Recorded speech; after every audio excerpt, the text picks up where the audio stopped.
परिचय। बच्चों, क्या आप जानते हैं कि कुछ जंतु जैसे गिलहरी एवं अन्य कृंतक जंतु जाड़ों में शीत निद्रा में चले जाते हैं। वे इन दिनों में ठंड और भोजन की कमी से बचने के लिए ऐसा करते हैं। पक्षी जाड़े के दौरान ठंड से कैसे बचते हैं? पक्षियों के पंख ठंड से बचाने में अच्छे ऊष्मारोधी का काम करते हैं। ये हवा का पॉकेट बनाने के लिए अपने पंखों को फुला लेते हैं, जो ठंडी जलवायु में अतिरिक्त ऊष्मारोधक का काम करता है। उद्देश्य। इस पाठ के अंत में आप निम्न करने में सक्षम हो जाएंगे। अनुकूलन को समझना, ध्रुवीय क्षेत्रों और उष्णकटिबंधीय वर्षा वनों की जलवायु की चर्चा करना, ध्रुवीय क्षेत्रों और उष्णकटिबंधीय वर्षा वनों के विभिन्न जंतुओं के अनुकूलन का वर्णन करना।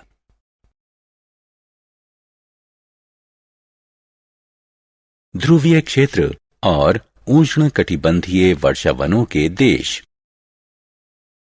बच्चों, बहुत से देश हैं जिन्हें ध्रुवीय क्षेत्र और उष्णकटिबंधीय वर्षा वन के देश कहा जाता है। ध्रुवीय क्षेत्र दक्षिणी ध्रुव और उत्तरी ध्रुव के समीप होते हैं। इस क्षेत्र के कुछ देश हैं Canada, Greenland, island, Norway, Sweden, Finland, Alaska और Serbia. Bharat, Malaysia, Indonesia, Brazil, Congo गणराज्य, केन्या, युगांडा और नाइजीरिया ऐसे कुछ देश हैं जहां उष्णकटिबंधीय वर्षा वन पाए जाते हैं। ध्रुवीय क्षेत्रों में जलवायु। ध्रुवीय क्षेत्रों में चरम जलवायु होती है। समूचा क्षेत्र बर्फ से ढका रहता है और तकरीबन पूरे साल ठंड रहती है। सूर्य ध्रुवों पर 6 महीनों के लिए अस्त नहीं होता, लेकिन फिर अगले 6 महीने तक कोई सूर्योदय नहीं होता। इस समय ऋणात्मक 40 डिग्री सेल्सियस तापमान तक कम हो सकता है। ध्रुवीय भालू का अनुकूलन। बाल यानी फर, बाल की मोटी परत ठंडी हवा और पानी में शरीर को गर्म रखती है। सफेद बाल बर्फ और हिम में छिपने में सहायता करते हैं। त्वचा से निर्मुक्त ऊर्जा को शरीर में वापस परावर्तित करते हैं। बड़े पंजे, चौड़े पंजे शरीर का भार बर्फ पर विस्तारित कर देते हैं और तैरने में सहायता करते हैं। नाखून बर्फ में खोदने के लिए मुड़े होते हैं। दांत मांसाहारी जीवों के अनुरूप नुकीले। नथुने सांस लेने में सहायक, लेकिन तैरते समय बंद हो जाते हैं। छोटी पूंछ और कान ऊष्मा के क्षय को रोकने के लिए आकार में छोटे। वसा की परत ऊष्मा रोधन के द्वारा गर्म रखने में सहायक। पेंगुइन के अनुकूलन। आपने पेंगुइन का चित्र जरूर देखा होगा। वे सफेद होते हैं, इसलिए सफेद पृष्ठभूमि में वो आसानी से छिप जाते हैं। उनकी त्वचा मोटी होती है और उस पर बहुत ज्यादा वसा होती है, जो उन्हें ठंड से बचाती है।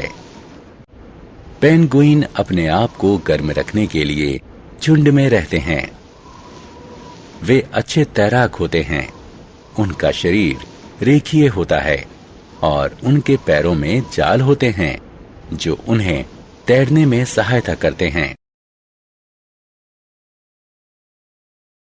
ध्रुवीय क्षेत्र के अन्य जंतुओं का अनुकूलन। ध्रुवीय क्षेत्र में रहने वाले अन्य जंतुओं में अनेक प्रकार की मछलियां, कस्तूरी मृग, रेनडियर, लोमड़ी, सील, व्हेल तथा अन्य कई प्रकार के पक्षी सम्मिलित हैं। आपने शायद सुना हो कि साइबेरिया की चिड़ियाएं प्रतिवर्ष सर्दियों में भरतपुर पक्षी अभयारण्य में आती हैं। वे भारत क्यों आती हैं? क्योंकि सर्दी में भारत की जलवायु साइबेरिया की तुलना में काफी गर्म रहती है। जब सर्दी खत्म हो जाती है तो वो अपने प्रदेश लौट जाती हैं।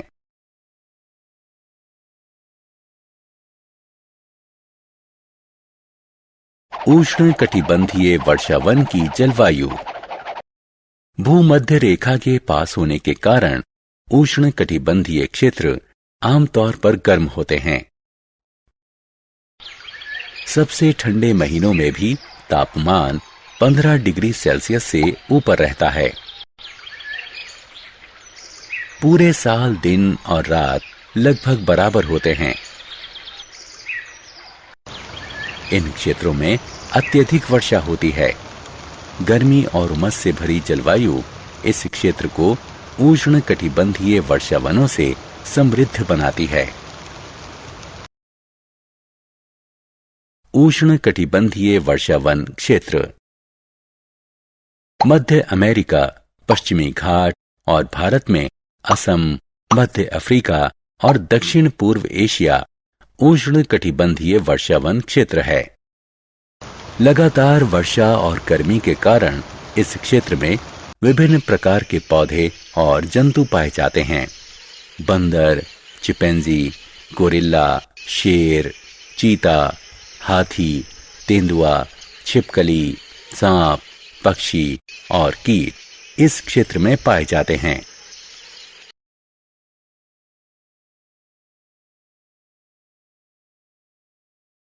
उष्णकटिबंधीय वर्षावन क्षेत्र के जंतुओं का अनुकूलन। आइए जंतुओं के गर्म और उमस भरे जलवायु के लिए अनुकूलन के बारे में बात करें।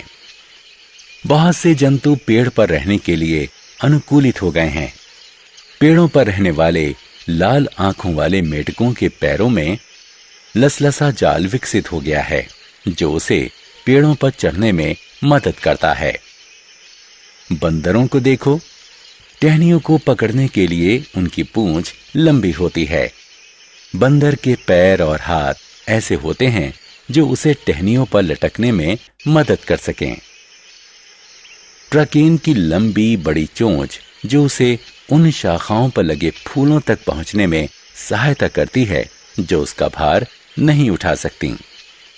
उष्णकटिबंधीय क्षेत्र के बहुत से जंतुओं में सुनने की तीव्र शक्ति, तेज दृष्टि, मोटी त्वचा और ऐसा रंग होता है जिससे वो अपने परिवेश में छिपकर खुद को शिकारियों से बचा सकें। शेर और चीतों की त्वचा मोटी होती है और उनमें सुनने की तीव्र शक्ति होती है। हाथी के अनुकूलन। यह एक हाथी है। हाथी भारतीय उष्णकटिबंधीय वर्षावन का एक अन्य प्रमुख जानवर है। इसकी नाक बहुत लंबी होती है। इसे सूंड कहते हैं। इस सूंड के कारण ही इसकी ग्रहण शक्ति बहुत तीव्र होती है। सूंड से हाथी भोजन भी उठाता है। बड़े दांत उन पेड़ों की छाल निकालने में सहायक होते हैं जिन्हें खाना हाथी पसंद करता है। हाथी के बड़े कान उसे हल्की से हल्की ध्वनि सुनने में सहायता करते हैं। वे गर्म और उमस भरी जलवायु में हाथी को ठंडा रखने में सहायता करते हैं।